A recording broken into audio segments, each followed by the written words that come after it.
newsroom. Conan, you watched the president's speech. He touched on a number of topics there. He certainly did. Annabelle, he spoke for over 1 hour and 45 minutes. The president says he believes the American people don't appreciate how good a job he's done in the first year of his second term. And he wanted to tell them personally that in his estimation, more has been done in his first 12 months in office than by any other president in the history of the nation. President Donald Trump on the anniversary of his first year of his second term, saying it has been so successful, even the Almighty is impressed. I think God's very proud of the job I've done. President Trump, for the first time, appeared to acknowledge the discontent reflected in polling of the American people. An Economist YouGov survey today indicates a large majority of Americans believe the nation is on the wrong track. I think we've done a much better job than we're not promoting. The president showed page after page of what he said were illegal immigrants who've been accused or convicted of serious felonies who are now out of the country. But even here, for the first time, Mr. Trump appeared to soften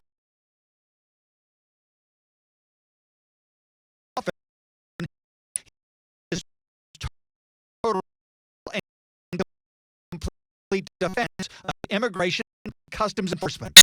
They're going to make a mistake. Sometimes it can happen. We feel terribly. Lamenting the death of 37-year-old Renee Good by ICE officers in Minneapolis, making the point that the dead woman's father was a supporter. Her father was a tremendous, and parents were tremendous Trump fans. I hope he still feels that way. I don't know. It's hard. The president is headed to Davos, Switzerland tomorrow for the World Economic Forum. Top of the agenda, his threatened tariffs against European allies, members of the NATO Security Alliance, who've opposed his efforts to annex Greenland. How far are you willing to go to acquire Greenland? You'll find out. Already in Davos, the governor of California, who excoriated heads of state for not standing up to the American president. I mean, handing out crowns and this is pathetic. Nobel Prizes, they are being given away. I mean, it's just pathetic. Everybody's talking behind his back. They're laughing at him. Meanwhile, they're sucking up to him. It's embarrassing. California, which is a disaster state. If he ever ran the country, this country would be Venezuela. Mr. Trump arguing that from immigration to the economy to international relations, the U.S. has never been in a better position. We took a country that was dead, and it's the hottest country in the world right now. The president spoke of Governor Newsom several times during that very long news conference, saying at one point they used to be friends during his first term in office, and that something just had happened. I'm Conan Nolan, NBC4 News.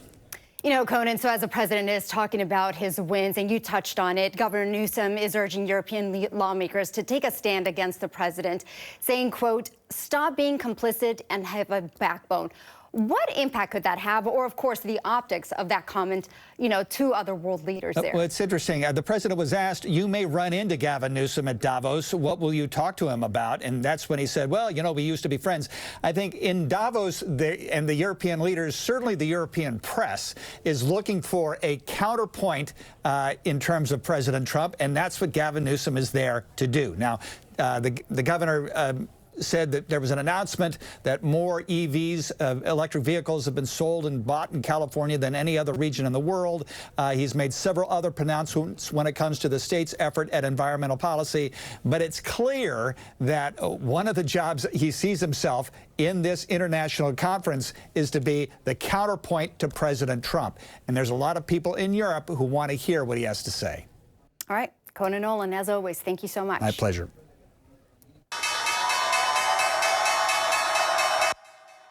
The Dow dropped 870 points today as President Trump reignites fears of a trade war over Greenland. The Sell America trade compelled investors to dump U.S. stocks and bonds, while gold and silver hit new highs. And happening now, a judge is deciding whether actor and director Timothy Busfield should remain in jail until his trial officially begins. Two boys accused Busfield of inappropriately touching them on the set of the Fox series The Cleaning Lady, which was filmed in Albuquerque. Prosecutors argue there's a pattern of allegations against the Hollywood star. As he sits here today, he is an innocent man. And I have significant concerns about the prosecution talking as if he has already been convicted. The lead director of photography for The Cleaning Lady was the only witness for the defense today. He told the courtroom the cast and crew liked Busfield, and he does not believe Busfield touched the boys inappropriately. Meantime, former Dodger star Yasiel Puig was in a courtroom here in LA today. He's accused of lying to federal investigators about his alleged involvement with an illegal sports betting business. NBC4's Camila Rambaldi was also in that courtroom. She has a breakdown of day one of this trial. Jury selection wrapped up about an hour ago. A panel of 12 jurors and 2 alternates was sworn in. The ex-Dodger star was inside the courtroom when the judge asked prospective jurors a series of questions from their employment to whether any of them had decided which side should win the case. Former ex-Dodger star Yasiel Puig in a courtroom today, present for jury selection in his federal trial. The 35-year-old has been charged with obstruction of justice and 2 counts of making false statements to federal investigators in connection with an illegal sports betting business. It's a case that goes back to 2019. Here's legal analyst Royal Oaks weighing in on the charges. This case is strange in the sense that Puig doesn't deny he was a big gambler. He placed hundreds of bets, lost almost $300,000. But he's being charged with lying to the feds when they asked him about his contacts with bookies. The right fielder was with the Dodgers for 6 seasons. He last played in the MLB in 2019 and later signed with teams in South Korea and the Mexican League. The ex-Dodger star has stated that he wants to clear his name. Both the judge and the lawyers who question the jurors to a degree are looking for one thing primarily. What about the celebrity factor? This guy was a very famous Dodger player. How would that come into play in your evaluation? And secondly, have you had any personal experience, family members with gambling problems? Back in May of 2019, federal investigators said Puig started placing hundreds of illegal bets. In January of 2022, they interviewed him and alleged Puig lied to them during that interview.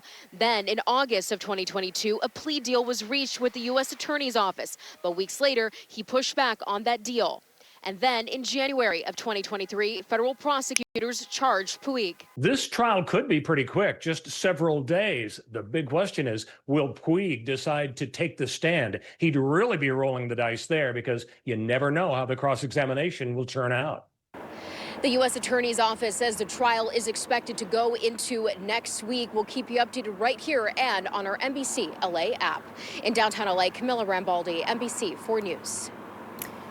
Meantime, a call about a medical emergency turned into a crime scene in East LA. That's after a man was found shot to death in the driver's seat of a pickup truck. News Shopper 4 was over the scene on Telegraph Road and South Woods Avenue late this morning. This is near the 5 freeway there. Deputies say the man was inside this pickup truck with a shattered window. His identity has not been released, and so far, no arrests have been made. One person is dead and another is hospitalized after a fire ripped through a mobile home in Fullerton early this morning. News Shopper 4 flew over the aftermath. Fire crews found one person dead inside. Another person was taken to the hospital. Nearby units were also damaged. The cause of the fire is under investigation.